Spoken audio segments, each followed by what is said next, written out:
नमस्कार दोस्तों, केशियन हेडलाइंस सच का आईना में आपका स्वागत है।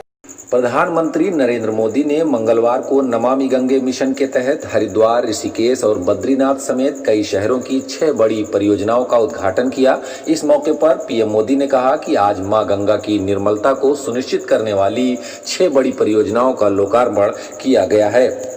यूपीएससी ने सुप्रीम कोर्ट को बताया है कि 4 अक्टूबर को होने वाली सिविल सेवा परीक्षा को कोविड-19 के कारण टाला नहीं जा सकता है। इस मामले में सुप्रीम कोर्ट ने यूपीएससी को मंगलवार तक अपना हलफनामा दाखिल करने के लिए कहा था। दरअसल कोविड-19 मामलों में वृद्धि के कारण सुप्रीम कोर्ट यूपीएससी की परीक्षा स्थगित करने की याचिका पर सुनवाई कर रहा है। ब्रिटेन सरकार ने भारतीय मूल की अर्थशास्त्र की प्रोफेसर को ब्रिटेन की सरकार की तरफ से गठित नई विशेषज्ञ समिति में नियुक्त किया गया है। वो अब अत्याधुनिक व्यापार मॉडल और प्रौद्योगिकी के इस्तेमाल पर सलाह देंगी।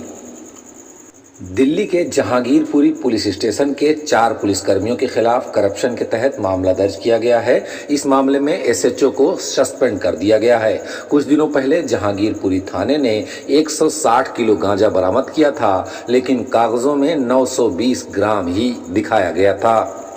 Union public service commission UPSC ने 42 विभिन्न पदों पर भर्तियों की घोषणा की है। इंजीनियरिंग और एमबीबीएस में जिन उम्मीदवारों के पास डिग्री है वे इन पदों पर आवेदन करने के योग्य हैं। भर्ती के लिए ऑनलाइन आवेदन की प्रक्रिया शुरू हो चुकी है और आवेदन की अंतिम तारीख 15 अक्टूबर है। योग्य और इच्छुक उम्मीदवार आधिकारिक वेबसाइट upsc.gov.in और upsconline.nic.in पर आवेदन कर सकते हैं।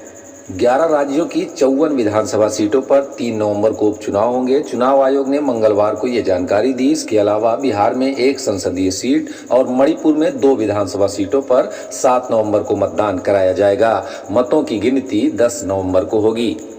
उत्तर प्रदेश के मथुरा जनपद की अदालत में शुक्रवार को दाखिल किए गए श्री कृष्ण जन्मस्थान से संबंधित मामले की सुनवाई अब बुधवार 30 सितंबर को की जाएगी। इस बीच शुक्रवार को मामला दाखिल किए जाने के बाद शनिवार से मंदिर ईदगाह परिसर की सुरक्षा और कड़ी कर दी गई है। अदालत में भी भारी पुलिस तैनात रही। गौरतलब है कि लखनऊ निवासी अधिवक्ता रंजना अग्निहोत्री एवं 5 अन्य ने स्वयं को भगवान श्री कृष्ण का परम भक्त बताते हुए उनकी ओर से सिविल जज सीनियर डिवीजन छाया शर्मा की अदालत में वाद दायर किया है।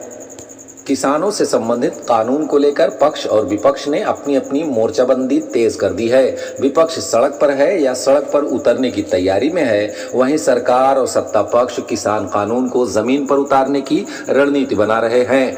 बीजेपी ने कृषि कानूनों के प्रचार के बारे में अपने सांसदों को निर्देश जारी किए हैं। पार्टी ने लोकसभा और राज्यसभा दोनों सांसदों से पूछा कि अभी तक इन ऐतिहासिक विधेयकों के पारित होने के बाद प्रचार प्रसार के लिए उन्होंने क्या कार्यक्रम किए हैं।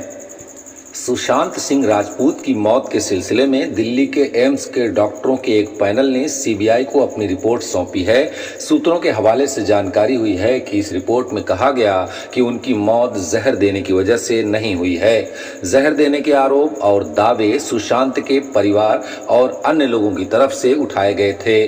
मुंबई पुलिस ने अपनी रिपोर्ट में आत्महत्या को मौत की वजह बताई थी, जिसका जहर देने वाले आरोपों के साथ विरोध किया गया था। फ्रेंच ओपन के शुरुआती दौर में स्टॉन वावरिंका ने एंडी मर्रे को शिकस्त दी, जबकि अमेरिकी ओपन उपविजेता अलेक्जेंडर ज्वेरेव भी दूसरे दौर में पहुंच गए हैं। कोरोना वायरस महामारी के कारण फ्रेंच ओपन मई के बजाय सितंबर में हो रहा है।